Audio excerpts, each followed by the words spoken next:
ආයුබෝවන් ආයුෂ බොහෝ වේවා. අද අපි කතා කරන්නේ කිසිම අහිතකර බලපෑමක් නැතුව විද්‍යාත්මක පදනමකින් ප්‍රායෝගිකව ශරීරයේ බර අඩු කරගන්නා නිවැරදි ක්‍රමය ගැනයි. ඔයත් බර අඩු කරගන්න කියලා නොයෙකුත් ඩයට් ප්ලෑන්, ෆාස්ටිං එහෙම නැත්නම් පැය ගණන් වර්ක්අවුට් කරලා මහන්සි වෙලා තියෙනවද? ඒත් බර අඩු වෙන්නේ නැද්ද? නැත්නම් අඩු වෙච්ච බර ටික දවසින් ආයෙත් වැඩි වුණාද? ගොඩක් දෙනෙක් බර අඩු කරගන්න ගෙහින් කරන්නේ සිරුරට හානි වෙන, දිගටම කරගෙන යන්න බැරි සති දෙකෙන් කිලෝ 10ක් අඩු කරනවා වගේ බොරු කතා නෙවෙයි. අද අපි කතා කරන්නේ කිසිම තේරුමක් නැති මිත්‍යාවන් පස්සේ යන්නේ නැතුව විද්‍යාත්මක පරීක්ෂණ මගින් තහවුරු කරපු අපි එදිනදා ජීවිතයට ප්‍රායෝගිකව එකතු කරගන්න පුළුවන් සාර්ථක ක්‍රම ගැනයි. බර අඩු කර ගැනීම සම්බන්ධයෙන් විද්‍යාත්මක පරීක්ෂණ සහ වාර්තා මගින් තහවුරු කර ඇති ප්‍රායෝගිකව ක්‍රියාත්මක කළ හැකි කරුණු 10ක් පිළිබඳව අද අපි කතා කරමු. අංක 1. කැලරි අඩුවෙන් ලබා ගැනීම. විද්‍යාත්මකව බර අඩු වීමට නම් ශරීරය දහනය කරන කැලරි ප්‍රමාණයට වඩා අඩු කැලරි ප්‍රමාණයක්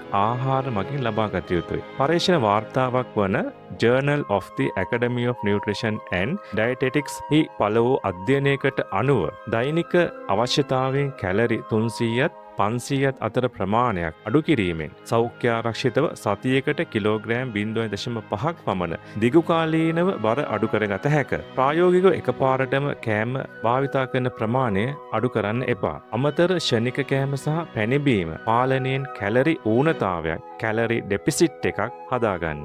අංක 2. ප්‍රෝටීන් වැඩිපුර ආහාරයට ගැනීම. විද්‍යාත්මකව ප්‍රෝටීන් මගින් බඩගින්න පාලනය කරන අතර ලෙප්ටින් සහ පෙප්ටයිඩ් වයි හෝමෝන උත්තේජනය කර බඩගින්න ඇති කරන ග්‍රෙලින් හෝමෝනය අඩු කරයි. පරීක්ෂණ වාර්තාවක් වන American Journal of Clinical Nutrition පරීක්ෂණයකට අනුව දෛනිකව ආහාර වේලෙන් 30% ප්‍රෝටීන් ලබා ගැනීමෙන් දිනකට ලබා ගන්නා කැලරි ප්‍රමාණය 441කින් අඩුවන බව සොයාගෙන ඇත. ප්‍රායෝගිකව බිත්තර, මාළු, කුකුල් මස්, කඩල, කව්පි, පරිප්පු වැනි දේවල් කෑම වේලකට එකතු කරගන්න.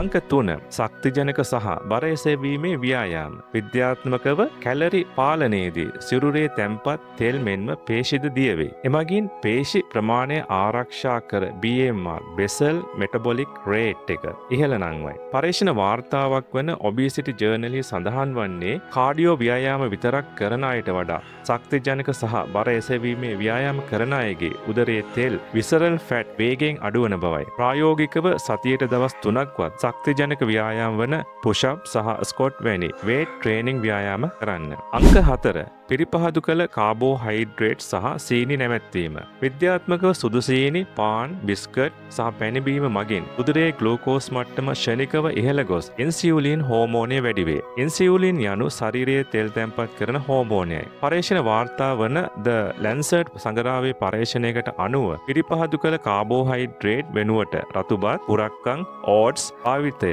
සිරුරේ බර සහ දියවැඩියා අවදානම සැලකිය යුතු ලෙස අඩු කරනවා. ප්‍රායෝගිකව සුදුබත් වෙනුවට අතුබත් තෝරා ගන්න. පැණිබීම සහ ෂණික කෑම සම්පූර්ණයෙන්ම නවත්තන්න. අංක 5. ප්‍රමාණවත් තරම් නිින්ද ලබා ගැනීම. විද්‍යාත්මකව නිින්ද මදි වූ විට සිරුරේ හෝමෝන සමතුලිතතාවයේ බිඳ වැටි අධික ලෙස පැණි රස හා අහිතකර කෑම වර්ග සඳහා තද ආශාවක් ඇති වේ. පරීක්ෂණ වාර්තාවක් වන Sleep Medicine Reviews අධ්‍යයනයකට අනුව පැය 6කට අඩුවෙන් නිදා ගන්නා පුද්ගලයන්ගේ තරබාරු වීමේ ප්‍රවණතාව 55කින් වැඩි බව පෙන්වා දී තියෙනවා. ප්‍රායෝගිකව රාත්‍රී 10ට පෙර නිින්දට ගොස් පැය 7ක හෝ 8ක සුවබර නිින්දක් ලබා ගන්න. අංක 6. මානසික ආතති පාලනය. විද්‍යාත්මකව මානසික ආතතියේදී ශරීරයේ කෝටිසෝල් හෝමෝනය ස්‍රාවය වේ. මේ විශේෂයෙන්ම උදරයේ තෙල් තැන්පත් කිරීමට උත්තේජනයක් සපයනවා. පරීක්ෂණ වාර්තාවක් වන සයිකෝනියුරෝ එන්ඩොනොලොජි පරීක්ෂණයට අනුව අධික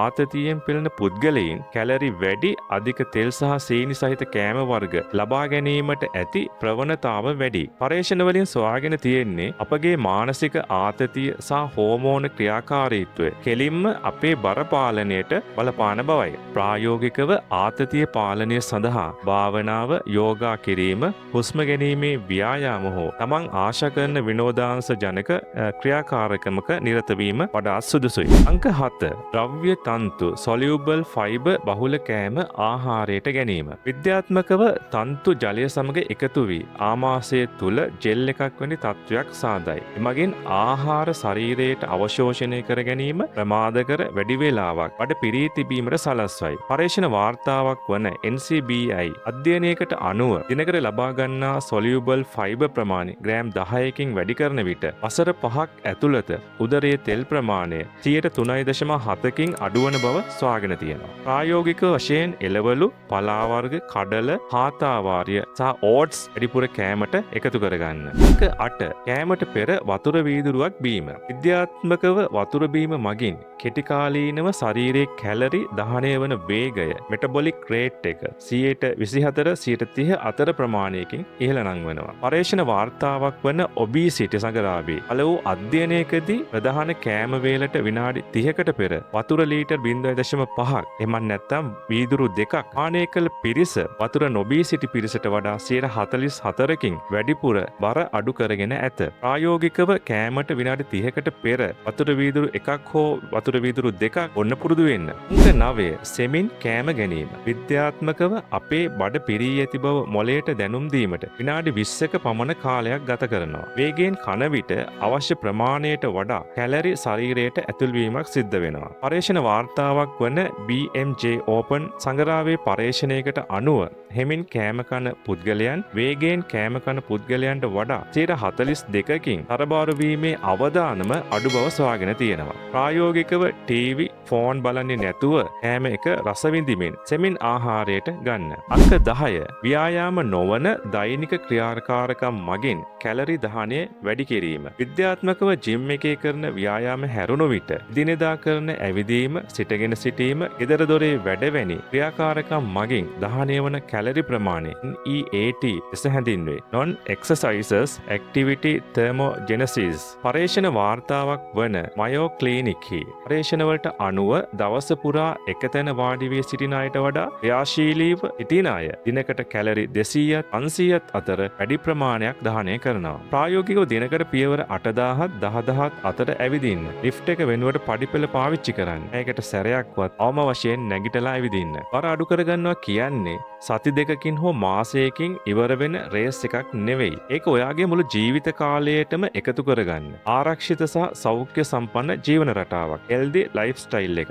අද අපි කතා කරපු මේ විද්‍යාත්මක ක්‍රම එකපාරටම ඔක්කොම කරන්න යන්න එපා. සතියේට එක පුරුද්දක් ගානේ ඔයාගේ ජීවිතයට එකතු කරගන්න. කාලයක් යද්දී ඔයාට නොදැනීම ඔයාගේ බර විතරක් නෙවෙයි ඔයාගේ නිරෝගීකම සහ ක්‍රියාශීලී බවත් ගොඩක් වැඩි වෙලා තියෙයි. ඔයා අද ඉඳන් එකතු කරගන්න හිතන පළමු පුරුද්ද මොකක්ද? පහලින් කමෙන්ට් එකක් දාගෙන යන්න. මේ වීඩියෝ එකෙන් ඔයාට වැදගත් යමක් ලැබුණා නම් වීඩියෝ එක ලයික් කරන්න. බර අඩු කරගන්න මහන්සි වෙන ඔයාගේ යාළුවන් අතරේ ෂෙයා කරන්න. එවැනි තවත් විද්‍යාත්මක සහ ආයෝගික වීඩියෝ බලන්න අපේ channel එක subscribe කරලා bell icon එක ක්ලික් කරලා තියාගන්න. ඊළඟ වීඩියෝ එකෙන් හමු වෙමු. මොකටම නිරෝගී සුබ දවසක්.